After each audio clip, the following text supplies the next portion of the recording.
Weekly update for Friday, August 2nd. And I'm holding up After Hours by Darrell Epp, the Bard of Hamilton. And you can find out about getting a copy of After Hours from info@mosaic.press.com. So here's a letter from Darrell Epp, which I'm going to do in my best Darrell Epp impression. Dear Dave, your postcard is prompting me to clean house. So here we go. 1. I went to this event called TCAF, a Toronto Comic-Con. It's held at the library. I gather it used to be held in the street by the Beguiling. And now it's a pretty big deal. It doesn't cost to get in. And there's no wrestlers, no D-list celebrities, just comics. So that was nice. I just went to meet a Norwegian cartoonist who worked under the name Jason, and it was lovely.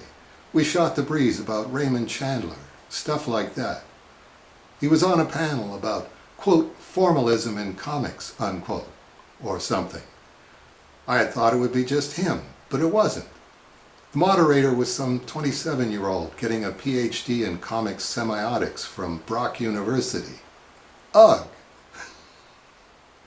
And most of the time was talking to these 3 women panelists whose work came out of their work in and love of video games. So it was all Greek to me. The moderator tried to include Jason, asked him what he thought about this woman's webcomics, had multiple endings like a video game, etc., etc. And Jason stared into space, paused, said, I take ink out of the bottle and I put the ink on the page. That's all I know. And the moderator said, super duper, and kept on motoring. Later he asked Jason why every page Jason ever does or will do has 4 panels on it.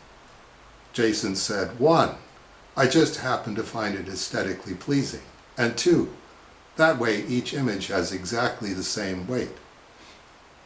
Which I thought was pretty interesting. The 5th panelist was a guy named Paul Kirshner, who had a comic strip in High Times magazine and a wordless comic called Bus. He mentioned in passing that he worked as an assistant for Wally Wood. I looked around, thought, is this Bizarro World? There's a guy here who worked with Wally Wood. Shouldn't everybody just shut up and listen to this guy all day? So they had a Q&A. Everybody was asking the women about their female heroes, their work on a Doctor Who cover, etc. And I stood up and said, please, this is such an opportunity. Regale us with some Wally Wood stories. And Kirshner said, quote, my best Wally Wood stories, and I'm sure Larry Hama and Ralph Reese and his other assistants would agree with me on this. The best Wally Wood stories are the ones I can never tell, and never write down, and never gossip about on the internet because, yeah, that's the kind of guy he was. What a quote. He said he started off cutting up Zipatone for him, but soon realized his main job was talking to him, because Wally was lonely, rocked by a divorce, seething with rage and loneliness. Kirshner did mention that he would, quote, test, unquote, the new assistants by pointing a loaded gun at them. 2. I remember you once said, quote, if they had a museum of Canadian comics, 90% of it would have to be Lynn Johnson, and everybody else would have to cram into the 10% left over, unquote. Well, Oldman didn't have Lynn Johnson in the exhibit either. He had Doug Wright and Gord Puller, although Gord hasn't done a comic page in 15 years, doesn't even really like comics. He mainly does painting and sculpture lately. This cover of After Hours is by Gord Puller. Nice piece of work. And the usual suspects. The event also kind of doubled as a launch/general celebration of Seth's Clyde fans, which I have zero interest in. And you not being in there was certainly the first thing I noticed. It reminded me of the time the American Film Institute wanted to give Orson Welles a Lifetime Achievement Award in the early 70s. And Henry Hathaway, who directed True Grit and a bunch of other classics, said, "Why give it to him? He only ever made one movie." When that wasn't true. He knew it wasn't true. Orson made at least 7 films that are as good or better than Kane, but that just didn't, quote, fit the narrative, unquote. You mention, quote, views on women. Well, guess what?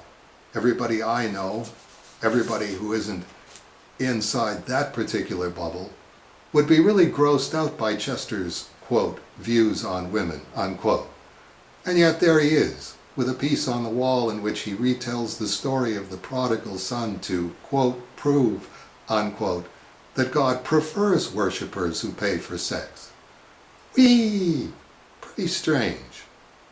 Also, the only woman in the world whose views I have to worry about is Dorothy. And she thinks you're great. She actually said, quote, "I wish all men were like Dave," unquote. Ha! She was specifically referring to you praying at set times instead of just whenever one feels like it, / whenever one remembers. But still. And 10 meters from that, totally ignored, guess what they had on the wall? A massive 8 feet by 8 feet maybe, painting by Gustave Doré. And again, I looked around and thought, is this bizarro world? Seth is being mobbed like a hero and Doré is being ignored. In the center of the painting is a monk playing an organ. On the right is a ghostly female muse figure who is staring intently at the pianist. The pianist is staring out directly at us. It's amazing. And on the second floor, when you step out of the elevator, the first thing you see is this huge riotous painting by William Kurelek, showing the city of Hamilton getting nuked by an atomic bomb. His dad used to have a farm on East Stony Creek Mountain, and the painting is done as if you're looking out from his dad's farm, watching Armageddon come to the hammer. It's, I don't know if that's just Daryl's name for Hamilton, but I love that. Hamilton as the hammer.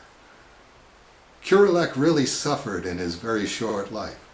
He believed the worst of his mental illness was cured by Jesus, not by doctors or modern medicine, and was so grateful he wanted to use his paintings as tools for evangelism, which led him to wonder, how can a guy in the modern Western world make Christian art that isn't corny? And that's actually a pretty fascinating question. Out of his attempts to answer it, you get that, quote, prairie crucifixion, unquote, painting you saw at McMaster University. 3, at the exhibit gala, I looked around and thought, this is how I know time travel isn't real. You know, there have been so many time travel stories over the last century. People seem to love them. But the question is, if time travel is possible, where are all the time travelers?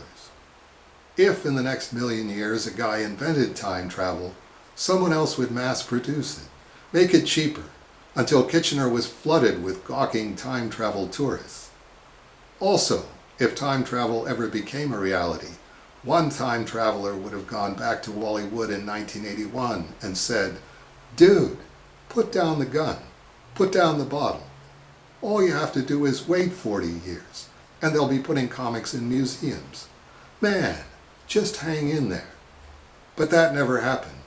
So ergo, no time travel. Here's a poem I did that recently got published in Singapore. I appreciate your friendship over these many, many years. Take care, Daryl. So real quick.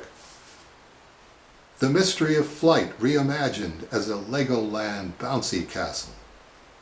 This is the heron I pray for during morning ablutions, during nocturnal humiliations. Her hollow-boned mass equals energy, sleeping between her wing and the weed-pocked earth. Her twin telescopes scan for cracks where life might hide. How regal her updraft glide. But King Kong to Iron Man isn't progress. Neither is Raytheon's patented heat-seeking missiles. or communion with grape juice. I smashed the X-Wing fighter out of spite. Now it's too late for sorry, and all the furniture's been rearranged. St. Jude, respond to my text with the winking emoticon. If not for me, do it for the heron. After Hours by Daryl Epp from Mosaic Press. And that'll do it for the weekly update this week. We'll see a bunch of you back here for August 9th.